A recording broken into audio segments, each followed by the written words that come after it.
Malam ini sebetulnya kita melanjutkan pelajaran tentang antropologi, siapakah manusia itu di hadapan Tuhan. Pelajaran yang pertama kita sudah bicara tentang manusia setengah jadi. Manusia setengah jadi itu maksudnya adalah penciptaan manusia itu sudah selesai, tetapi pembentukan manusia itu belum selesai. Dan pembentukan manusia untuk serupa dengan Allah atau mencapai kualitas yang Allah inginkan itu melibatkan baik Allah, manusia itu sendiri, dan juga sesama manusia.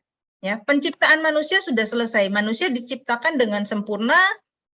Ya, ada komponen-komponennya, yaitu komponennya adalah kehendak bebas dan kekekalan. Kehendak bebas itu komponen yang Allah letakkan di dalam tubuh manusia. Manusia bisa berpikir, manusia bisa mengambil keputusan, tetapi roh manusia yang dihembuskan dari nafas Allah itu kekal.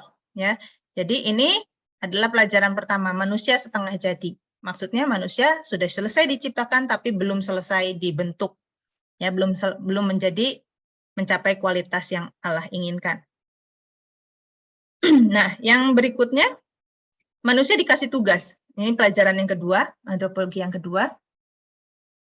Manusia dikasih tugas.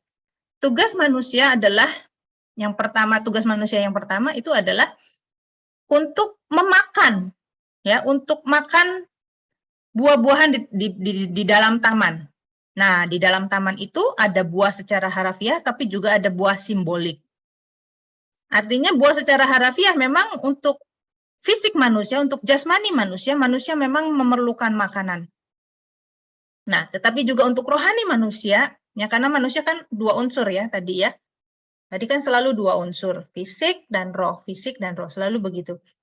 Nah, untuk pertumbuhan rohani manusia, manusia harus memakan dari buah pohon kehidupan dan menghindari buah dari pohon pengetahuan tentang yang baik dan yang jahat. Jadi ini kan ringkasan ya, ke-1, ke-2, ke-3, ini kita sudah masuk yang ke-5. Ini ringkasan yang kedua. Nah, pohon kehidupan itu apa? Itu adalah segala perintah yang keluar dari mulut Allah, yang di dalam perjanjian lama dilambangkan dengan Taurat, tapi di perjanjian baru dilambangkan sebagai Yesus Kristus. Ya, kata Yesus, akulah roti hidup, kan gitu ya. Dan manusia bukan hidup dari roti saja, tetapi dari setiap firman yang keluar dari mulut Allah. Dan Yesus adalah firman yang menjadi manusia. Sedangkan pohon pengetahuan yang baik dan yang jahat itu apa? Itu adalah segala kesesatan. Pohon pengetahuan yang baik dan yang jahat itu adalah segala hal yang baik dan yang jahat, tetapi bukan berasal dari Allah. Manusia memutuskan apa yang baik dan yang jahat menurut pikirannya sendiri, bukan menurut Allah. Nah, ini adalah tugas manusia yang pertama. Ya. Kemudian yang pelajaran yang ketiga, ringkasannya begini, ini adalah tugas manusia yang kedua. Tugas manusia yang kedua, ketika manusia diciptakan untuk berkuasa. Ya, untuk berkuasa di Kejadian 1 ayat 26 dan 27. Berkuasa atas segala ciptaan Allah. Dan manusia juga harus memelihara ciptaan Allah. Ya, berkuasa atas ciptaan Allah, memelihara ciptaan Allah. Harus menjadi penguasa yang bijaksana, bukan penguasa yang semena-mena. Ya, sekarang kita bisa melihat perbedaan penguasa yang semena-mena. Contoh jelasnya misalnya di Korea Utara itu ya penguasa yang semena-mena. Tapi juga ada penguasa yang mengusahakan kesejahteraan rakyatnya misalnya ya. Nah, Tuhan ketika menciptakan manusia juga di Kejadian 1, 26, 27, manusia itu diciptakan untuk berkuasa, untuk menjadi rekan sekerja Allah, menjadi partner Allah. Tapi sebelum menjadi partner Allah, manusia harus bisa serupa dengan Allah, sepikiran dan seperasaan dengan Allah. Bagaimana bisa menjadi partner Allah, rekan sekerja Allah untuk berkuasa atas seluruh ciptaan Allah, kalau manusia tidak sepikiran, tidak seirama dengan Allah. Nah, untuk itulah manusia diciptakan. Ya. Tugas manusia yang kedua adalah untuk berkuasa, untuk mengusahakan dan memelihara taman itu, maksudnya seluruh ciptaan Allah.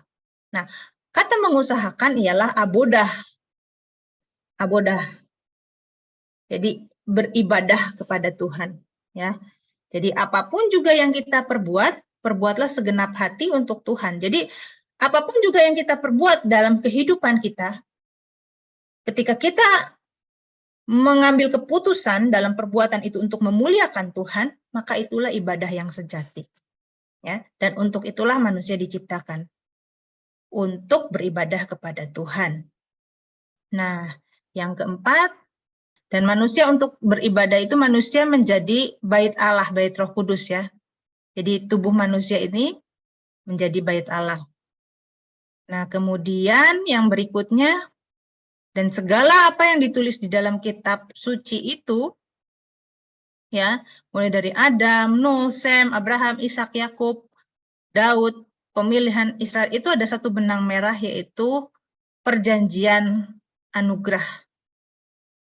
Ya, jadi seluruh apa yang ada di kitab suci itu seperti satu benang merah untuk keselamatan manusia, untuk mengembalikan manusia kepada rancangan semula.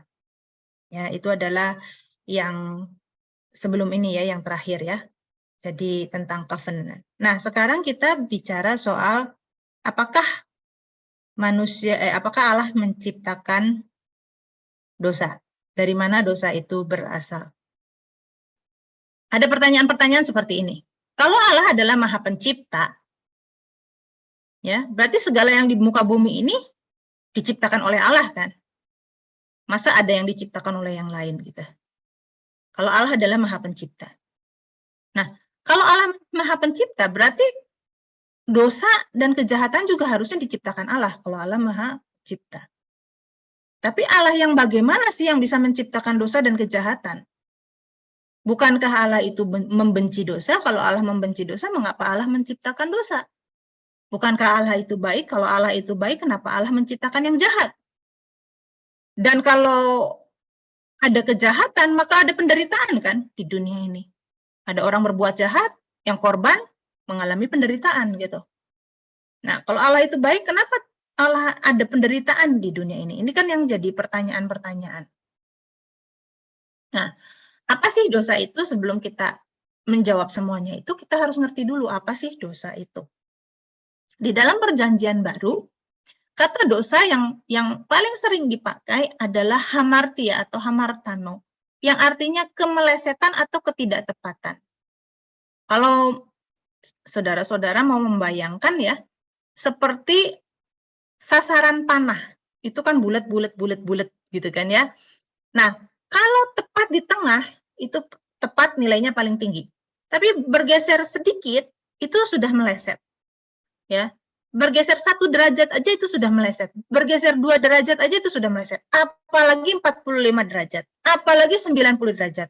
Bahkan 180 derajat. Ya, kebalikan kan itu ya. Nah, kata dosa itu sama sekali tidak mengandung unsur kejahatan. Sama sekali tidak mengandung unsur kejahatan.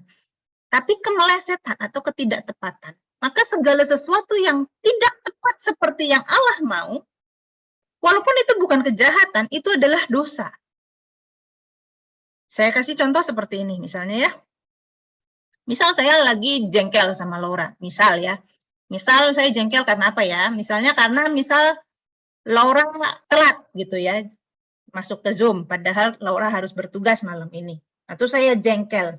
Nah, setelah selesai Zoom, saya ucapkan terima kasih. Terima kasih ya Laura ya, tadi sudah membantu saya walaupun telat gitu ya. Nah, terus saya bilang, Tuhan berkati ya Laura ya. Tapi hati saya jengkel. Dan sebetulnya kata-kata Tuhan berkati itu sekedar rutinitas, sekedar kebiasaan saja. Karena ada di dalam hati itu harapan untuk betul-betul Tuhan memberkati orang itu. Misalnya.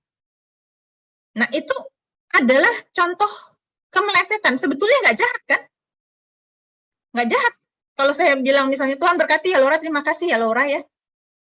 Apa sih salahnya? Apa sih kejahatannya? Secara moral itu kan bermoral sekali ya kalau kita mengucapkan terima kasih. Tapi diucapkan dengan hati yang tidak tulus, itu adalah kemelesetan atau ketidaktepatan. Karena Tuhan ingin ketulusan hati.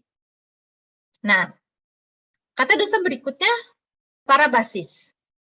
Artinya adalah pelanggaran. Pelanggaran terhadap apa? Pelanggaran misalnya terhadap hukum Taurat. Ya, kalau orang Yahudi kan masih pada saat itu masih memegang hukum Taurat. Maka pelanggaran terhadap hukum Taurat adalah parabasis. Atau anomia. berperilaku tanpa hukum, barbar gitu ya, atau kedurhakaan.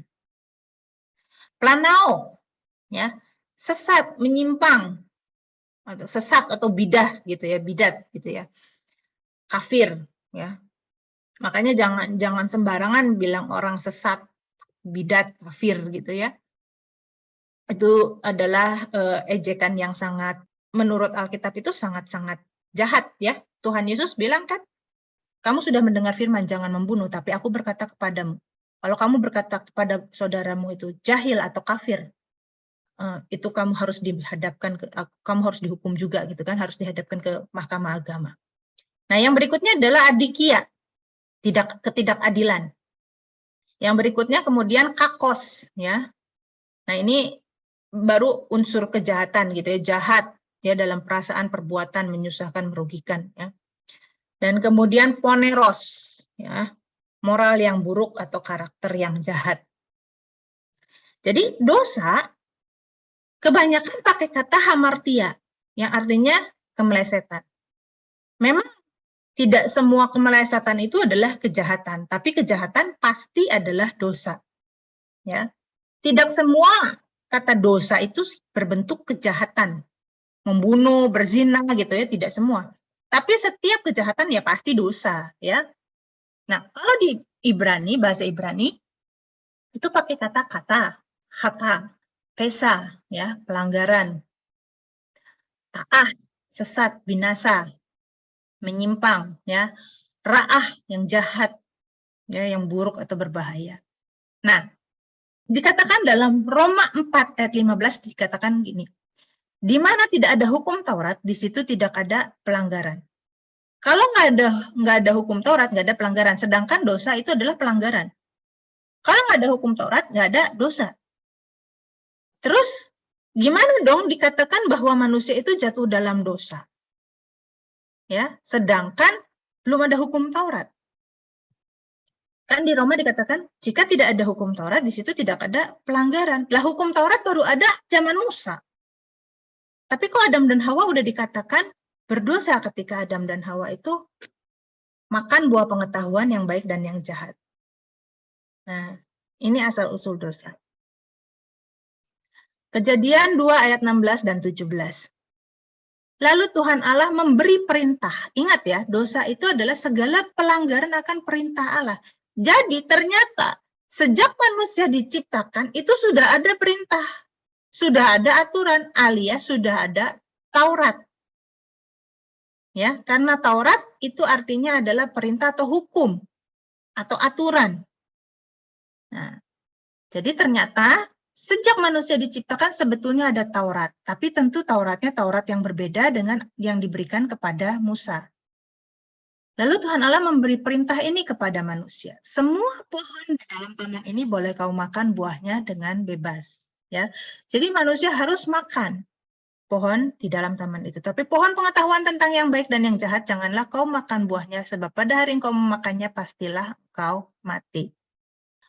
Rasul Paulus menerjemahkan atau menafsirkan ayat ini tentang manusia makan dari buah pengetahuan yang baik dan yang jahat itu, sama Rasul Paulus ditafsirkan apa?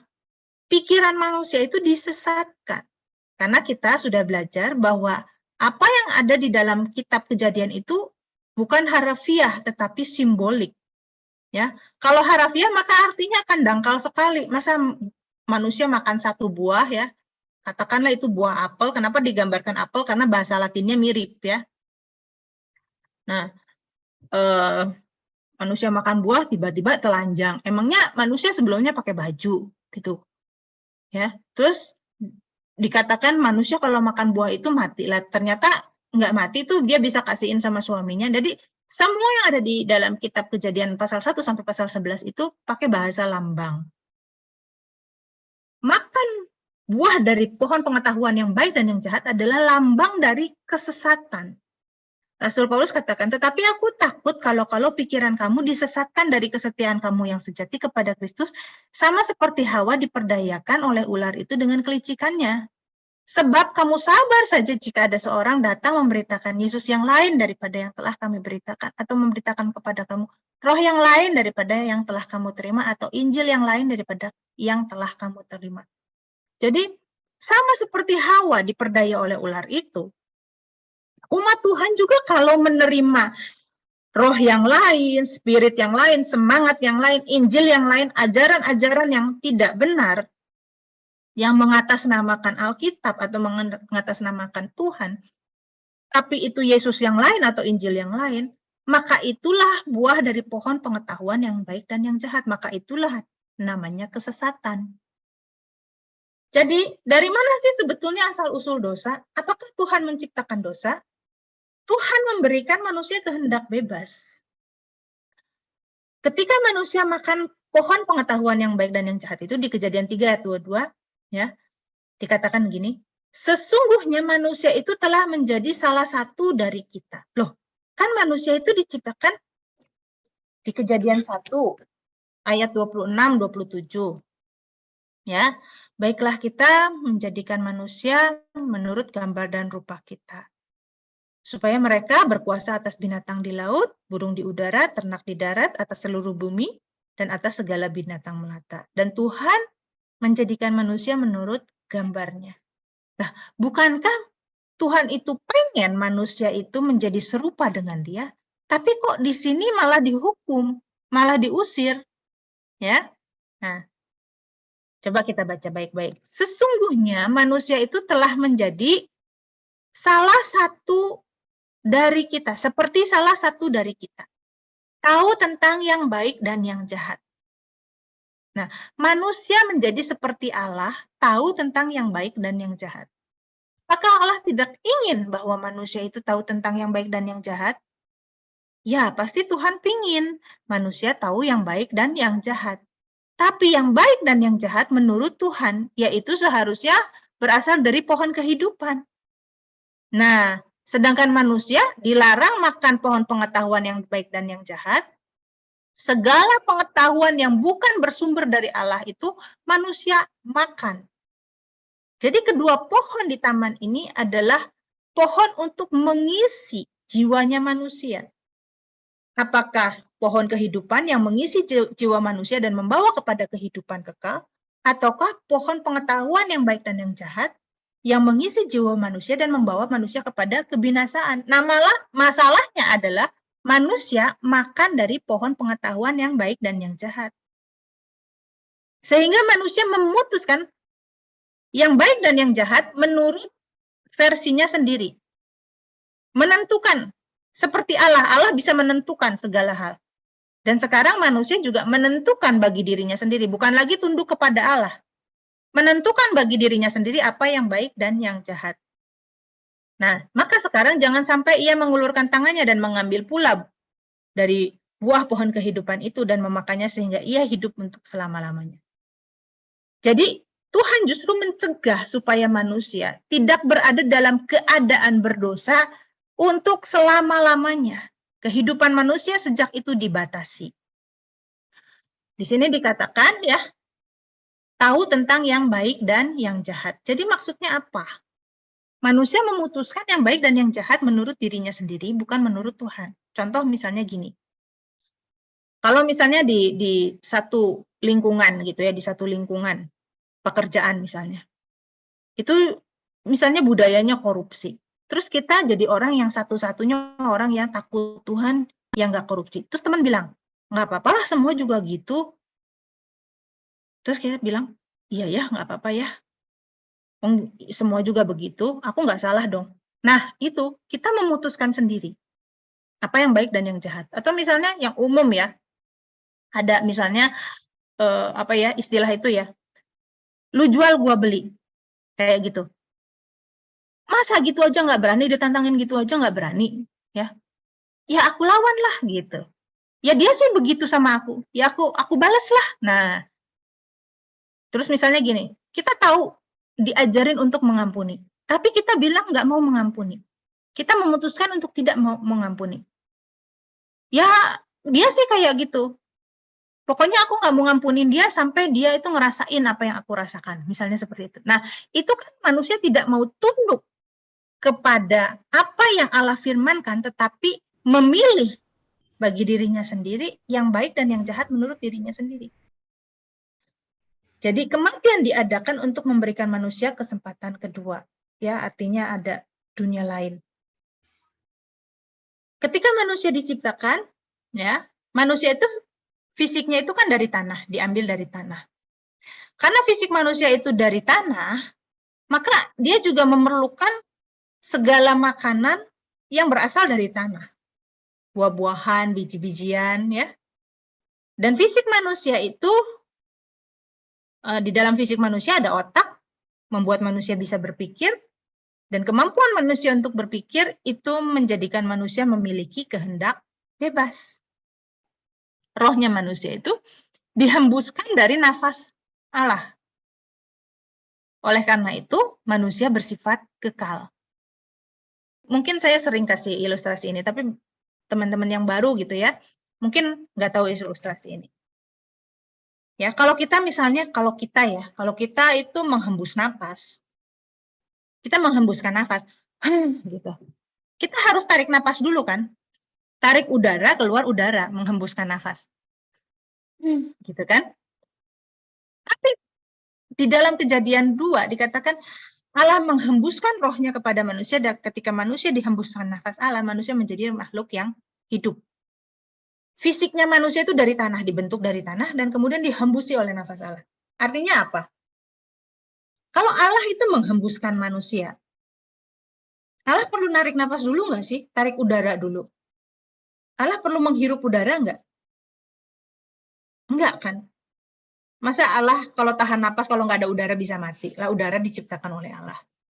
Jadi ketika Allah menghembuskan nafasnya kepada manusia, apa sih yang keluar? Yang keluar adalah roh. Maka roh manusia itu berasal dari Allah. Oleh karena itu setiap makhluk yang memiliki roh itu bersifat kekal. Karena setiap roh berasal dari Allah. Dan dikatakan di dalam Ibrani, Allah adalah Bapa segala roh. Jadi setiap makhluk yang memiliki roh, rohnya berasal dari Allah. Jadi Allah sharing karakteristik dirinya kepada ciptaannya, yaitu kekekalan. Ya, jadi ada kehendak bebas dan ada kekekalan. Nah, ada tubuh dan ada roh. Pertemuan antara tubuh dan roh adalah jiwa. Ya, pertemuan tubuh dan roh adalah jiwa. Kalau tubuh tanpa roh mati kan? Tapi roh tanpa tubuh juga ya yang nggak bisa, arwah gentayangan gitu kan ya, atau setan gentayangan gitu kan. Nah, ketika tubuh bertemu dengan roh, itu muncullah jiwa, dan jiwa inilah yang berkembang. Jiwa inilah yang harus makan dari pohon kehidupan, bukan makan dari pohon pengetahuan yang baik dan yang jahat. Kalau anak baru lahir, jiwanya belum berkembang kan? Belum tahu misalnya norma-norma yang baik, yang benar. Dia belum tahu, mesti diajarin. Pikirannya mesti diisi, emosinya mesti diisi, diajarin, ya kan? Dan baru bisa mengambil keputusan.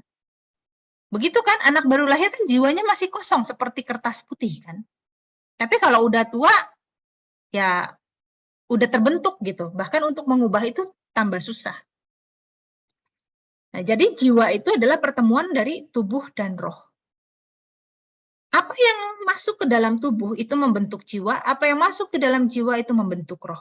Sekali lagi ya, apa yang masuk ke dalam tubuh membentuk jiwa, apa yang masuk ke dalam jiwa membentuk roh, dan roh itu kekal, dan inilah yang kita pertanggungjawabkan, inilah yang kita bawa di hadapan Tuhan, roh yang kekal ini. Apa yang masuk ke dalam tubuh? Melalui apa? Melalui panca indera kita. Melalui telinga, melalui mata. Manusia belajar, saudara di sini belajar dengar pakai telinga dan lihat pakai mata kan. Itu masuk ke dalam pikiran. Masuk. Pikiran di mana sih terletaknya? Di jiwa. Di otak. Ya kan, ada otak kan? Tapi kalau perasaan, di mana? Di sini apa? Di sini paru-paru kan? Nah, itulah jiwa. Dari pikiran membentuk perasaan. Pikiran dan perasaan menghasilkan keputusan. Contoh, saya kasih contoh ya. Misalnya gini, saya melihat itu pakai apa? Pakai mata. Ya kan? Saya melihat misalnya. Saya kasih contoh lagi Laura lagi lah, biar dia jadi korban aja di malam ini ya. Saya lihat Laura, terus saya mau kasih salaman di gereja gitu ya sama Laura. Tapi Laura lagi sibuk. Lagi sibuk karena dia bagian konsumsi, terus udah gitu ada sambal yang ketinggalan gitu ya. Jadi dia telepon sana sini, dan ketika saya mau salaman, dia nggak lihat saya, malah dia, wah, telepon anaknya, Jenderal, anterin gitu. Terus saya tersinggung. Wah, gitu aja kok nggak diperhatiin ya saya ya. Nah, saya melihat pikiran saya berpikir negatif, ya, pikiran saya berpikir hal yang jahat, menghasilkan emosi saya marah, jengkel, dan kemudian saya mengambil keputusan apa? Awas ya, kalau ketemu lagi, saya nggak akan sapa kamu lagi, Laura. Ngerti ya? Nah, gini, sekarang kebalikannya gini. Mata saya melihat itu kan ada, mata itu kan di tubuh ya. Mata saya melihat Laura. Wah, kelihatannya Laura lagi sibuk nih. Gitu ya. Ada apa sih lagi sibuk? Tapi pikiran saya nggak mau berpikir jahat. Saya datengin, apa yang bisa saya bantu, Laura? Sebentar ya, nggak digubris, tetap sama perlakuannya, nggak digubris, gitu ya. Terus saya dengerin, oh dia lagi sibuk, oh dia lagi kerepotan. Emosi saya, perasaan saya, kasihan ya. Terus keputusan saya apa? Ah, tak bantuin deh dia. Coba, dari peristiwa yang sama, reaksi orang yang sama, yang tidak peduli, tapi saya bisa saja berpikir dengan dua cabang yang berbeda dan menghasilkan dua keputusan yang berbeda. Ngerti ya Bapak Ibu ya? Ngerti ya Saudara ya? Dari mana sih pikiran yang, misalnya yang satu pikirannya untuk jengkel, ya, untuk sebel gitu ya, yang satu pikirannya untuk mengamati dulu dan memutuskan gitu. Oh, ini sebetulnya dia lagi kerepotan dan kasihan dan aku mau bantuin. Tapi ini, wah aku nggak digubris nih. Wah dia sombong nih. Mau awas ya, nggak akan aku sapa lagi. Tapi yang ini, wah aku nggak digubris. Kenapa aku nggak digubris? Oh dia lagi repot. Wah kasihan lagi repot. Aku bantuin. Dua peristiwa yang sama. Orangnya sama, perilakunya sama. Tapi kita bisa berpikir dengan berbeda. Nah, cara berpikir inilah yang menghasilkan keputusan inilah. Itulah yang ditaruh Tuhan di dalam diri kita, dan kitalah yang harus mengambil keputusan. Tetapi tentu untuk mengambil keputusan yang benar, maka kita harus bisa berpikir yang benar. Kita harus punya pikiran yang benar. Untuk mengambil keputusan yang benar, kita harus punya pikiran yang benar. Nah, gimana kita punya pikiran yang benar? Diisi dengan kebenaran. Apa itu? Pohon kehidupan. Apa itu? Firman Tuhan. Kalau pikiran kita tidak diisi dengan kebenaran, tidak diisi dengan pohon kehidupan, tidak diisi dengan firman Tuhan, maka pasti emosi kita menghasilkan emosi-emosi yang meluapkan emosi kita, emosi yang jahat juga, dan kemudian mengambil keputusan yang jahat. Kalau pikiran kita diisi oleh pohon pengetahuan yang baik dan yang jahat, atau cara berpikir dunia ini, kalau lu gituin gue juga gituin lu, nah itu kan cara berpikir dunia ini. Maka kita akan menghasilkan emosi-emosi yang meleset dan akhirnya menghasilkan keputusan yang meleset. Nah, berarti ya, keputusan demi keputusan, ya, kalau misalnya hari ini sekarang saya ngambil keputusan yang benar, besok saya ngambil keputusan yang benar. Keputusan demi keputusan diulang-ulang menjadi apa? Menjadi kebiasaan. Kebiasaan yang menetap terus-menerus akhirnya menjadi karakter yang menoreh nurani kita, yang membentuk nurani kita.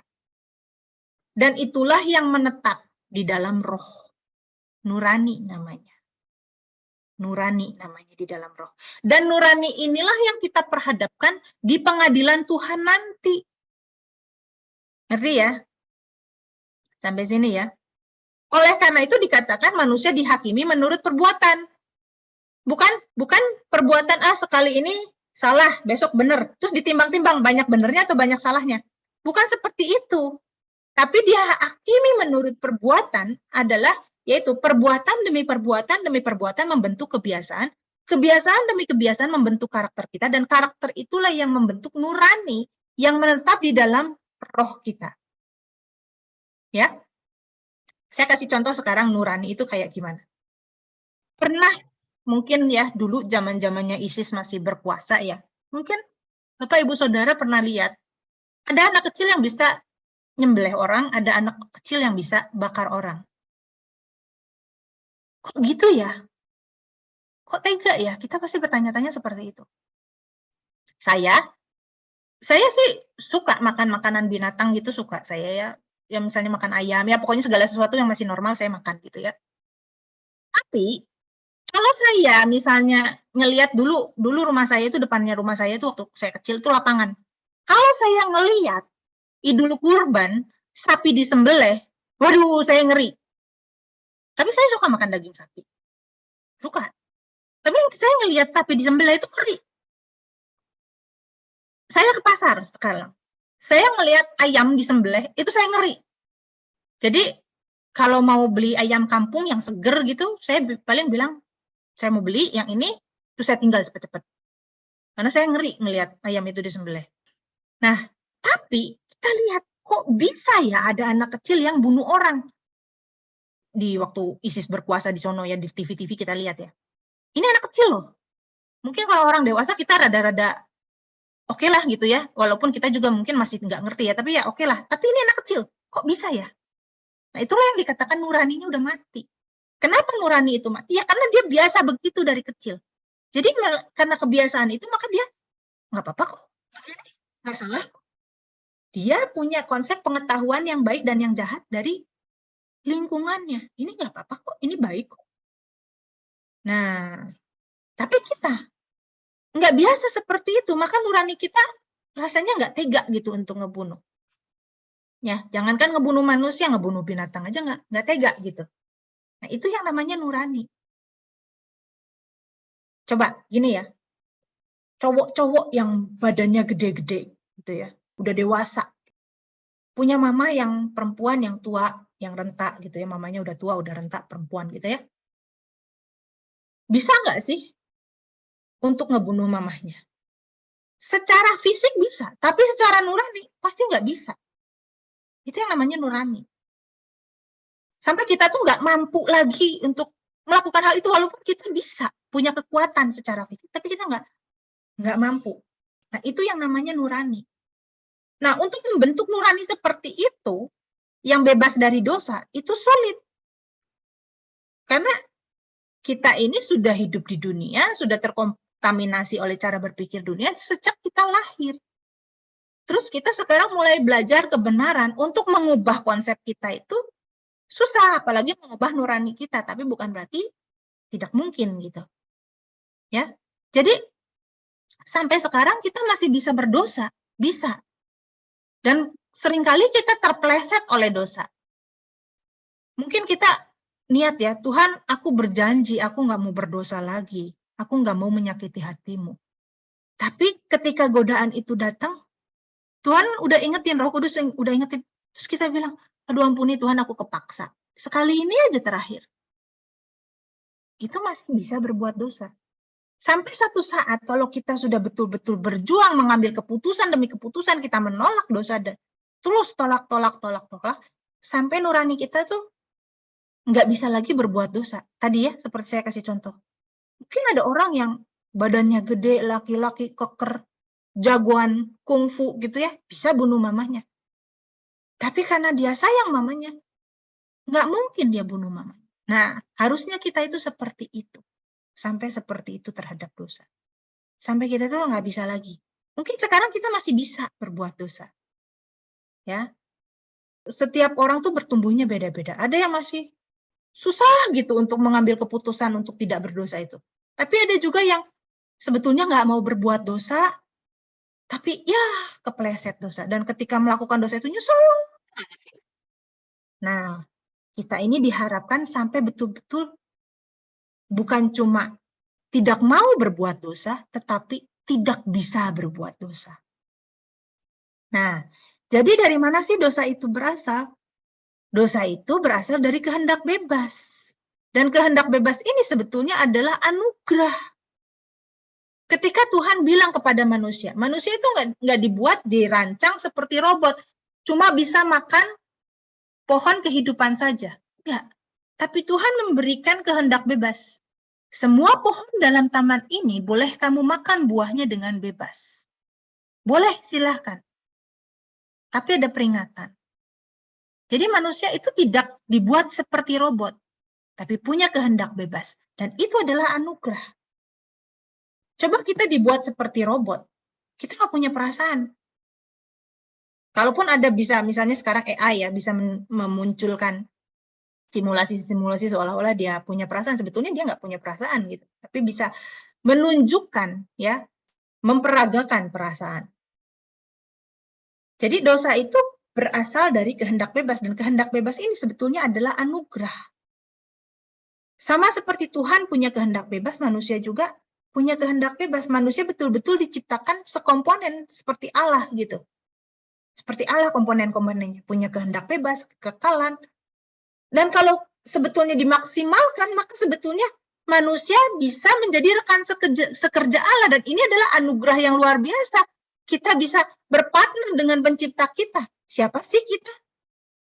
Cuma ciptaan dari debu tanah, kok kita bisa berpartner dengan Dia yang maha mulia? Itu adalah anugerah. Kalau kita mempergunakan kehendak bebas kita dengan benar. Tapi masalahnya, manusia mempergunakan kehendak bebasnya atau anugerah itu disalahgunakan. Kepercayaan itu disalahgunakan. Dan itulah yang namanya dosa. Kalau anugerah ini dipergunakan, dimaksimalkan seturut kehendak Allah, maka manusia menjadi makhluk yang mulia.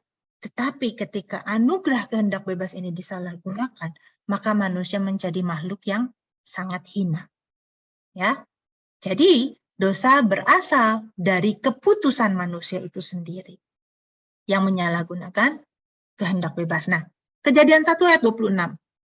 Berfirmanlah Allah, baiklah kita menjadikan manusia menurut gambar, selem, dan rupa demut kita, supaya mereka berkuasa atas ikan-ikan di laut, burung-burung di udara, atas ternak, atas seluruh bumi, dan atas segala binatang melata yang merayap di bumi. Nah, coba kita perhatikan ini ya. Baiklah kita menjadikan, asah, membentuk.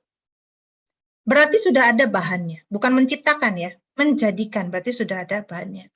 Menurut gambar dan rupa kita, supaya mereka berkuasa.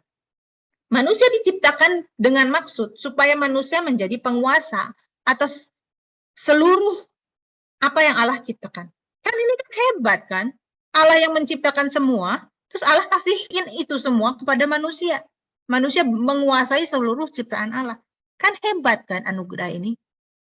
Ya, supaya mereka berkuasa atas ikan di laut, burung di udara, ternak di daratan, dan atas seluruh bumi, atas seluruh jagat raya, ya ciptaan-ciptaan yang lain, dan atas segala binatang melata yang merayap di bumi. Coba perhatikan, kok aneh ya kata-kata ini?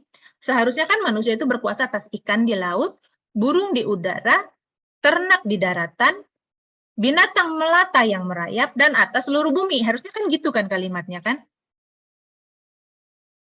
Ya kan? Kok ini binatang melata ini disisihkan terakhir? Ikan, burung, ternak, seluruh bumi, jagat raya, dan binatang melata. Jadi maksudnya apa? Maksudnya gini, manusia itu diciptakan untuk berkuasa atas segala makhluk hidup. Ikan, burung, ternak. Dan atas segala ciptaan Allah yang lain, atas seluruh bumi. Ya, segala hasil tambang, ya, segala planet-planet di luar bumi ini, manusia berkuasa atas seluruh jagat raya, bumi dan di luar bumi. Dan atas segala binatang melata. Siapa itu maksudnya? Itu adalah yang bertemu dengan Hawa yang disimbolkan sebagai ular. Ya, jadi manusia itu diciptakan untuk menaklukkan seluruh jagat raya dan juga iblis. Itulah tujuan manusia diciptakan, untuk berkuasa, untuk menaklukkan segala ciptaan Allah, makhluk hidup, alam semesta, dan setan. Ayat 27. Maka Allah menciptakan manusia itu menurut gambarnya. Ketika manusia diciptakan sudah segambar, maksudnya memiliki komponen fisik dan roh. Ya, tetapi belum memiliki keserupaan. Karena keserupaan ini dibentuk, bukan diciptakan. Manusia ketika diciptakan sudah segambar dengan Allah. Artinya memiliki komponen yang lengkap, yaitu memiliki kehendak bebas dan kekekalan. Tetapi belum serupa, karena untuk menjadi serupa dengan Allah itu adalah proses pembentukan. Ya, belum serupa dengan Allah. Nah, belum sepikiran, belum seperasaan, setiap keputusannya itu belum tepat seperti yang Allah inginkan. Itu artinya belum serupa. Dan ketika manusia telah berdosa, dikatakan di Kejadian 5 ayat 1, 2 dan 3, dikatakan bahwa ya, inilah daftar keturunan Adam. Pada waktu manusia itu diciptakan oleh Allah, dibuatnyalah dia menurut rupa Allah. Ya, dibuatnyalah dia, dibentuknya dia menurut gambar Allah. Tetapi tidak sampai. Ini ya, manusia itu hendak dibentuk menurut gambar Allah. Laki-laki dan perempuan diciptakannya mereka. Ia memberkati mereka dan memberikan nama manusia kepada mereka pada waktu mereka diciptakan. Setelah Adam hidup 130 tahun, ia memperanakan seorang laki-laki menurut rupa dan gambarnya, lalu memberi nama Set kepadanya. Jadi karena manusia tidak pernah, Adam dan Hawa maksudnya, tidak pernah mencapai keserupaan dengan Allah, maka ketika Adam dan Hawa punya anak, maka anak-anak Adam dan Hawa tidak lagi serupa dengan Allah, tetapi serupa dengan Adam dan Hawa. Adam memperanakan seorang laki-laki menurut rupa dan gambarnya, bukan menurut rupa dan gambar Allah. Karena Adam sudah jatuh ke dalam dosa. Dari mana Adam jatuh ke dalam dosa? Dari salah mengambil keputusan, salah mempergunakan kehendak bebas. Nah, setelah Adam dan Hawa jatuh ke dalam dosa, ia memperanakan seorang laki-laki menurut rupa dan gambarnya. Jadi gini, bagaimana cara orang tua kita berpikir itu akan diwariskan kepada kita. Gambar dan rupa orang tua kita akan diwariskan. Gambarnya misalnya fisiknya ya. Kalau emaknya rambutnya keriting, maka anaknya rambutnya keriting. Kalau mamahnya kulitnya bule, maka anaknya kulitnya bule. Kalau mamanya kulitnya kuning langsat, nggak mungkin anaknya sawo mateng, gitu kan? Mama papanya kuning langsat, nggak mungkin anaknya hitam seperti orang Afrika, gitu kan? Nggak mungkin, ya kan? Nah itu gambar. Nah, tapi juga misalnya mamanya matre, pasti anaknya matre. Itu rupa. Mamanya dari kecil bilang, nih kamu tuh kalau cari jodoh ya, cari yang kepribadiannya tuh baik-baik gitu loh. Oh, kepribadiannya baik-baik tuh gimana, Ma? Ya punya rumah pribadi, villa pribadi, perusahaan pribadi, mobil pribadi, itu kan kepribadian baik-baik. Nah, makanya anaknya jadi begitu juga kan. Kalau mamanya matre, oh ini yang baik tuh begini menurut mama. Maka dia berpikir, oh ya, itulah yang baik. Nah, ketika Adam memperanakan punya anak, maka anaknya itu seperti rupanya Adam. Cara berpikirnya, cara keputusannya, itu seperti dia. Nah, itulah yang namanya, dalam tanda kutip, dosa warisan. Karena di Alkitab sebetulnya tidak ada istilah tepat dosa warisan. Yang tepat adalah ada cara berpikir dunia yang kamu warisi dari nenek moyang. Cara berpikir itulah yang diwarisi. Ya. Atau secara genetik misalnya. Secara genetik. Karena kita itu sudah hidup di dalam dunia yang penuh dosa ya. Fisik kita secara genetik misalnya, kalau orang tua kita suka minum manis-manis dan kemudian kena diabetes, maka kemudian keturunan yang ketiga dan keempat itu punya warisan genetik diabetes. Itu tubuh aja punya membawa genetik gitu kan. Orang tua kita misalnya tinggal di lingkungan yang jelek gitu ya, sehingga polusi kah atau radioaktif kah di di tempat pabrik kimia kah, misalnya ya gitu ya, kerjaannya seperti itu. Akhirnya kena kanker. Dan itu bisa diwariskan. Nanti mungkin keturunan ketiga dan keempatnya bawa gen itu dan gampang kena kanker. Dibanding dengan orang-orang yang lain yang tidak punya gen kena kanker. Nah, secara kedokteran kan seperti itu kan. Nah, secara kejiwaan juga seperti itu. Jiwa yang rusak itu diwariskan. Contoh misalnya beberapa penyakit jiwa yang diwariskan misalnya adalah skizofrenia atau gila ya, dalam bahasa awamnya orang gila, skizofrenia itu diwariskan. Atau misalnya depresi, itu diwariskan. Beberapa penyakit jiwa. Nah, kenapa orang bisa depresi? Punya masalah, bukannya cari jalan keluar, malah bunuh diri, gitu. Tenggelam dalam kegelapan, dalam kesedihannya. Nah, ternyata itu juga ada genetiknya, diwariskan. Alkitab katakan seperti ini, setelah Adam hidup 130 tahun, ia memperanakan seorang laki-laki menurut rupa dan gambar. Jadi, ada memang gen-gen yang buruk yang diwariskan, gen-gen sifat-sifat yang buruk yang diwariskan dari orang tua kita. Tetapi juga ada pengaruh-pengaruh dunia, teman-teman kita, dari televisi, dari segala macam, itu juga yang ketika kita bertumbuh dewasa itu juga masuk. Ya, jadi kita ini udah bawa gen warisan yang jelek dari orang tua kita, ditambah lagi cara berpikir dunia ini juga kita masuk ke dalam kita. Jadi kita tambah jelek. Nah, untuk kita menjadi serupa dengan Tuhan, gimana caranya? Jadi, kerusakan manusia itu terjadi secara natural, bukan secara mistik. Ya, bukan secara supranatural. Oh, dari atasnya udah dosa, jadi kena dosa itu kayak, karena kan selama ini kita pikir bahwa dosa itu suatu benda gitu, yang diwarisi. Kalau kita punya cincin misalnya, mamahnya punya cincin, batu akik gitu ya, diwarisi, kakek dari kakek batu akik, diwarisi dikasih gitu. Nah, kita berpikir dosa itu seperti itu, dikasihin. Bukan seperti itu. Kita pikir dosa itu seperti benda. Ya, atau seperti noda. Ya, kalau kita misalnya baju kita kena ketumpahan makanan gitu ya, oh cepet-cepet dicuci, dikucek gitu ya. Nah, udah dicuci bersih lagi, putih lagi. Kita berpikir dosa itu seperti itu. Kalau kita berdosa, hari ini saya berdosa. Saya sumpah serapah sama orang. Besok saya ke gereja. Tuhan ampuni. Nah, sudah dicuci dosanya. Ya. Besok kalau Senin sampai Sabtu kita berbuat dosa lagi, terus kita cuci dosa lagi hari Minggu. Bukan seperti itu dosa itu. Ada yang namanya kodrat dosa. Kecenderungan untuk berbuat dosa. Dan itulah yang harus kita selesaikan sampai nurani kita tidak memiliki kecenderungan untuk berbuat dosa. Sampai nurani kita tidak punya kodrat dosa lagi. Tidak pengen lagi untuk, dan tidak bisa lagi untuk melakukan dosa. Itu namanya hilangnya kodrat dosa. Dan hilangnya kodrat dosa itu adalah proses kehidupan yang membentuk serela jiwa kita. Dan yang namanya proses tidak terjadi dalam satu hari. Ya, karena itu keselamatan tidak bisa terjadi secara sekejap, instan, tapi suatu proses yang panjang dan melibatkan respon kita.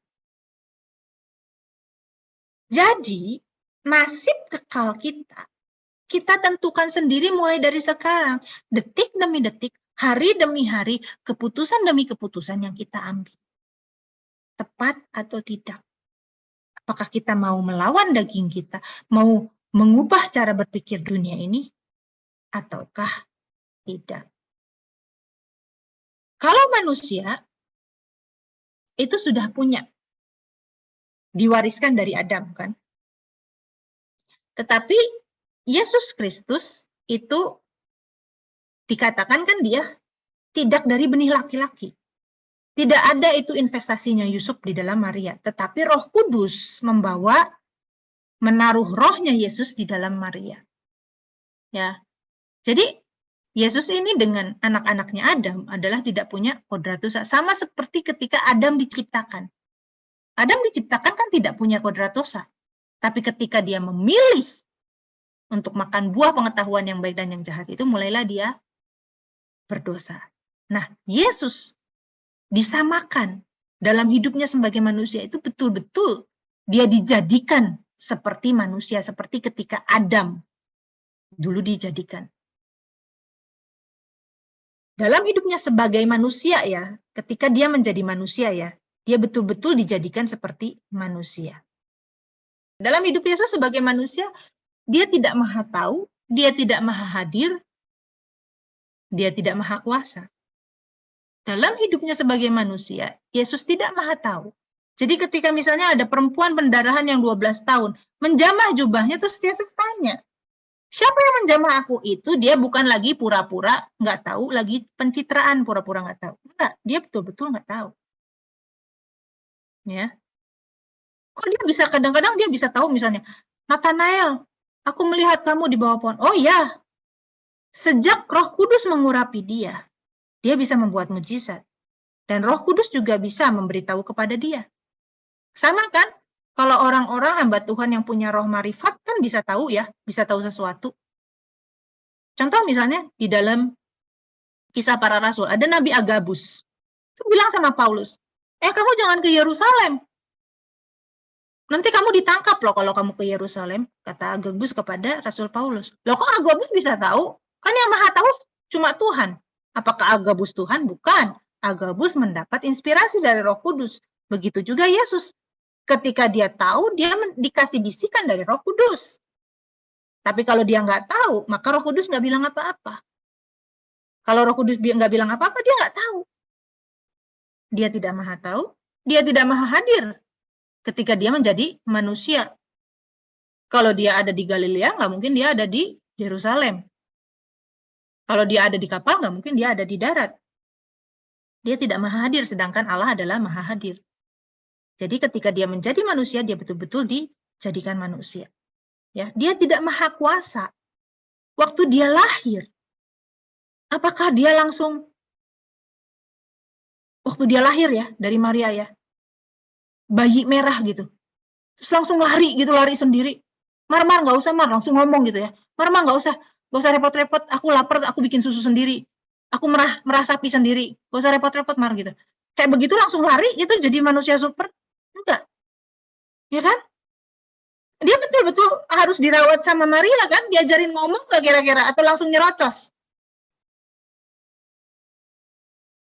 Siapa yang ngajarin dia ngomong? Siapa yang ngajarin dia berhitung? Pasti orang tuanya. Nah, dia tidak langsung wah tiba-tiba berhikmat karena dia adalah anak Allah, dia adalah Allah. Berhikmat sebagaimana dia itu bisa membuat mujizat, bisa dikasih inspirasi dari Roh Kudus sehingga dia tahu sesuatu gitu ya. Itu ketika Roh Kudus turun ke atasnya. Kapan itu? Ketika dia dibaptis di Sungai Yordan. Maka setelah baptisan itu ditulis di dalam Alkitab, dikanalah mujizat pertama kali dibuat. Keajaiban pertama kali dia buat setelah Roh Kudus turun atasnya. Nah, dalam hidupnya sebagai manusia, ia telah mempersembahkan doa dan permohonan dengan ratap tangis dan keluhan kepada Allah yang sanggup menyelamatkannya dari maut. Jadi kalau Yesus sebagai manusia itu dijadikan sama dengan Adam itu, melakukan kesalahan yang sama dengan Adam, maka dia nggak selamat dari maut. Dan kemungkinan itu ada. Dan karena kesalahannya, karena dia taat, dan dia telah didengarkan, tapi untuk kesalehan, untuk menjadi saleh, untuk menjadi taat. Bagaimana caranya? Dan sekalipun ia adalah anak tunggal Bapa, maksudnya ya anak Allah, ia telah belajar loh, belajar, ada proses di situ. Yesus belajar menjadi taat dari apa yang telah dideritanya. Dia bisa menjadi taat, dia bisa menjadi saleh, dan dia bisa selamat dari maut, karena ada proses belajar. Nah, dan proses belajar itu tidak mudah. Ada penderitaan di dalam proses belajar itu, ada perjuangan di dalam proses belajarnya itu, belajar untuk taat itu. Nah, Yesus aja yang anak Allah tidak diistimewakan. Apalagi kita. Yesus aja anak yang adalah anak Allah berjuang. Ketika dia menjadi manusia biasa, dia berjuang untuk betul-betul saleh, betul-betul taat. Dia disamakan dengan kita. Dan sesudah ia mencapai kesempurnaannya, ia menjadi pokok keselamatan yang abadi bagi semua orang yang mau taat kepadanya. Jadi Yesus menjadi pokok keselamatan hanya bagi orang yang mau taat kepadanya. Bukan hanya bagi orang yang ngaku, berdoa, ya ayo sama-sama berdoa, katakan, Yesus, Yesus, aku mengaku Engkau Tuhan, aku mengaku Engkau Tuhan. Selamatkan aku, selamatkan aku. Ya udah, amin, selamat semua. Bukan begitu. Tapi dia menjadi pokok keselamatan bagi orang yang taat kepadanya. Dan dia dipanggil menjadi imam besar oleh Allah menurut peraturan Melkisedek. Jadi, Yesus sendiri berjuang melawan dosa. Berjuang melawan dosa. Dosa di sini, ya, jangan dipikir Yesus itu bisa ngebunuh orang. Enggak. Kita aja ya, nggak bisa kan ngebunuh. Sejengkel-jengkelnya kita sama orang, nggak mungkin lah kita bawa pisau ngebunuh orang. Itu kan nggak mungkin kan. Apalagi Yesus. Dari keturunan baik-baik Maria dan Yusuf. Nah, dia berjuang melawan dosa itu bukan dia berjuang melawan pelanggaran-pelanggaran moral seperti membunuh, berzina, mencuri. Bukan itu. Tapi kemelesetan demi kemelesetan. Contohnya misalnya 3 pencobaan. Atau misalnya yang jelas-jelas adalah waktu di Getsemani. Dia katakan, Bapa, kalau boleh cawan ini lalu daripadaku. Tapi jangan seperti yang ku kehendaki, tapi jadilah seperti yang engkau kehendaki. Artinya, Yesus punya kehendak. Dia bilang, Bapak boleh nggak sih? Nggak harus ginilah caranya aku nyelamatin manusia. Nggak harus mati menderita ginilah. Boleh nggak sih? Kalau boleh ada cara lain. Tapi dia bilang, tapi jangan terjadi seperti yang aku kehendaki. Artinya dia nggak punya keinginan untuk disalib. Tapi dia menundukkan keinginannya kepada Bapak. Bapak bilang, nggak bisa, harus begitu. Kamu harus disalib. Oke, jadilah seperti yang engkau kehendaki, walaupun aku nggak. Tapi dia nurut. Itu contohnya. Seandainya dia nggak mau disalib, apakah itu pelanggaran moral? Seandainya dia nggak mau mati, apakah itu suatu kejahatan? Dia membela diri. Kita kan manusia sering membela diri kan? Dituduh, difitnah, kita membela diri kan? Enggak kok, aku nggak gitu. Orang nggak tahu diri itu, aku udah baik-baikin dia fitnah aku. Itu kan membela diri kan? Belum kita dipukul, belum kita disalib, belum kita dibunuh. Difitnah orang aja kita membela diri kan? Yesus, dia nggak membela diri. Dia kan bisa bilang sama Bapak, salahku apa? Kok aku harus nyelamatin manusia? Biarin aja manusia mati, ciptain aja yang baru. Gitu kan?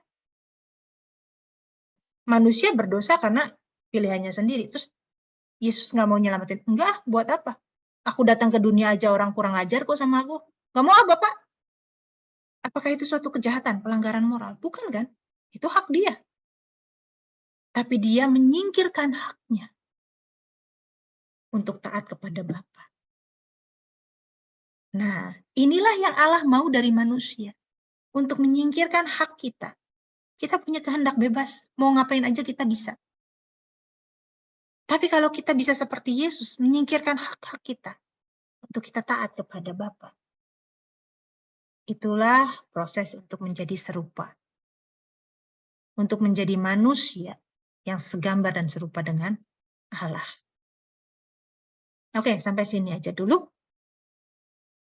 Kita akan langsung masuk ke pertanyaan ya Kak Ana. Sudah ada beberapa ini. Dari Rika. Pohon buah pengetahuan yang baik dan yang buruk, apakah termasuk pemahaman agama yang dimiliki manusia di luar kepercayaan Allah? Contohnya kepercayaan agama mengenai reinkarnasi dan dewa-dewi di agama. Tritunggal itu baru ada ketika kekristenan ada kan ya. Jadi orang Yahudi itu nggak percaya Allah itu Tritunggal gitu. Tetapi gini, setiap filosofi-filosofi yang bukan berasal, setiap pemahaman-pemahaman yang bukan berasal dari Allah, itu adalah pengetahuan yang baik dan yang jahat. Kalau sekarang prakteknya gimana? Ya segala pengetahuan yang mengisi jiwa kita, ya, untuk kita membuat keputusan yang bukan berasal dari Allah, yang bukan berasal dari kebenaran firman Tuhan, itulah pohon pengetahuan yang baik dan yang jahat bagi kita saat ini. Ya, kalau misalnya dikasih contoh gitu, ya bisa. Oke, selanjutnya. dari Semi. Kata kita di sini menurut Bapak Lastri Sabdono bisa jadi adalah Elohim, Yahweh, dan setan. Benarkah seperti itu? Ini yang saya dengar dari Bapak. Pengusiran manusia dari Eden adalah wujud dari keselamatan yang sebenarnya. Nah, kata kita di sini ada beberapa penafsiran ya. Ada beberapa penafsiran, ada beberapa pandangan. Karena gini, di dalam dunia teologi ya, itu kan ada yang beraliran biblika, ada yang beraliran sistematika. Ya. Kalau yang beraliran biblika itu teks, kata-kata gitu ya. Terus juga bagaimana kitab itu ya, sejarah gitu ya. Bukan hanya kata-kata saja, tapi betul-betul bisa memahami bagaimana agama Yahudi dan seterusnya. Nah, itu dia adalah aliran biblika. Nah, dia hanya memandang Alkitab itu, ya, kalau kitab Kejadian ya, kapan itu ditulis, buat siapa, siapa penulisnya. Tetapi ada yang aliran sistematika. Nah, saya itu alirannya sistematika. Jadi saya maunya gampang. Dari Kejadian sampai Wahyu, tentang ini bicara apa? Gitu ya. Jadi gampang kan? Kalau misalnya orang biblika, dia baca kata Elohim di dalam kitab Kejadian, maka dia berpikir Elohim itu menurut penulis kitab Kejadian apa?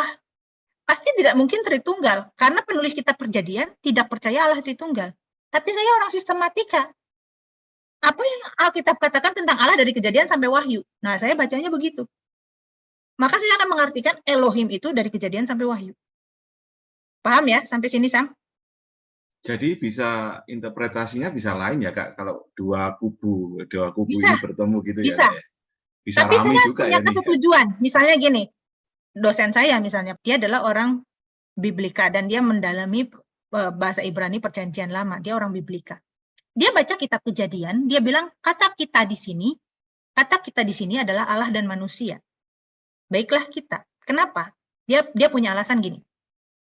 Kata membentuk itu perlu kerjasama antara Allah dan manusia. Maka baiklah kita menjadikan, membentuk kan katanya asah kan di situ kan. Baiklah kita menjadikan, baiklah kita asah manusia menurut gambar dan rupa kita. Maka manusia itu dijadikan untuk menjadi manusia yang ilahi dan insani.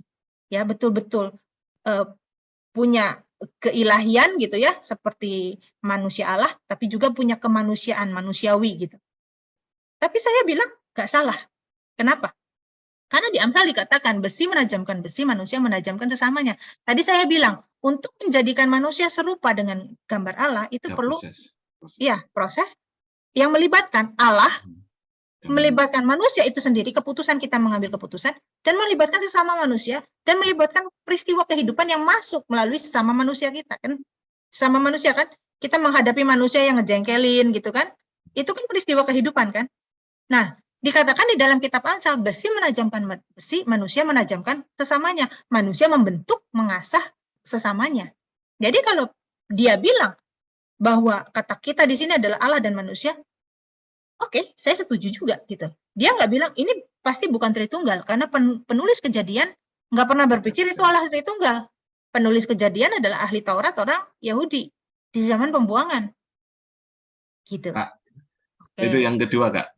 Pengusiran manusia dari Taman Eden itu wujud dari keselamatan yang Tuhan rencanakan ya Kak? Sam. Jadi kan kesimpulannya Kak Ana kan gitu. Waktu saya nulis ini, Kak Ana betul. Jadi adalah kematian itu adalah anugerah. Dan kematian itu sebetulnya bukan kematian fisik. Pada hari di firman Tuhan di Kejadian 2 itu dikatakan, sebab pada hari kamu makan buah ini, pastilah kamu mati. Kan? Saya bilang, yang di Kejadian 1-11 itu simbol. Pada hari kamu makan buah ini, pastilah kamu mati. Apa mau Hawa makan? Blok gitu mati. Kan enggak? Enggak kan? Jadi sebetulnya secara alkitabiah mati itu apa? Kalau secara kedokteran mati itu adalah berhentinya jantung dan batang otak. Itu secara kedokteran matinya fisik. Tapi secara Alkitab mati adalah putusnya relasi manusia dengan Allah.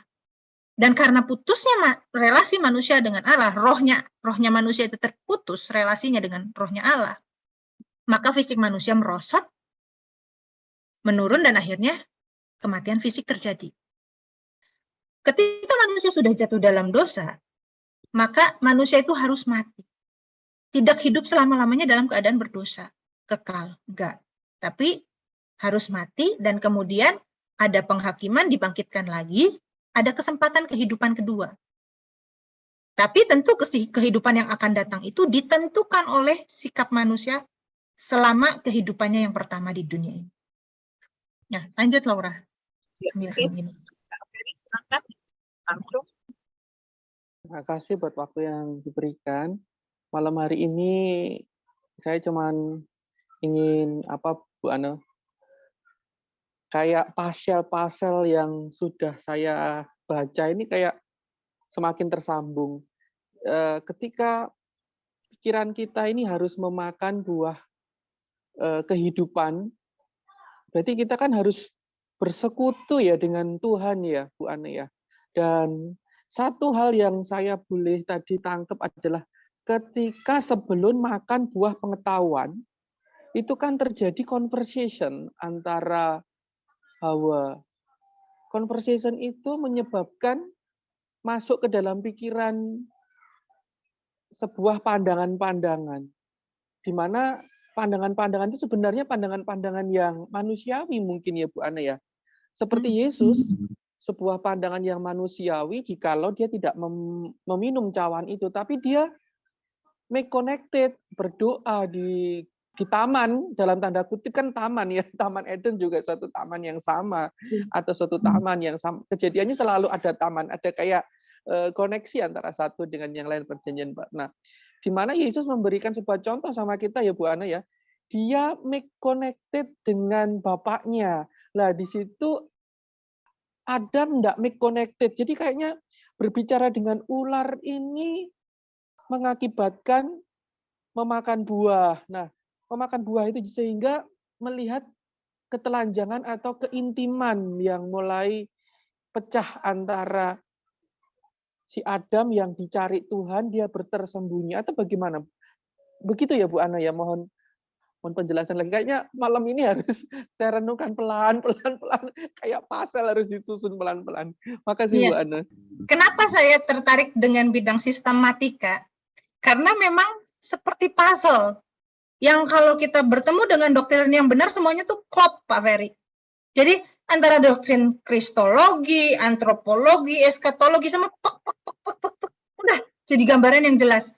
Bu Ana, malam hari ketika Bu Ana memaparkan materi itu, di otak saya tuh kayak ayat satu dengan yang lain tuh kayak puzzle. Oh ya ini kan begini, oh ya ini kan begini, ini kan begini.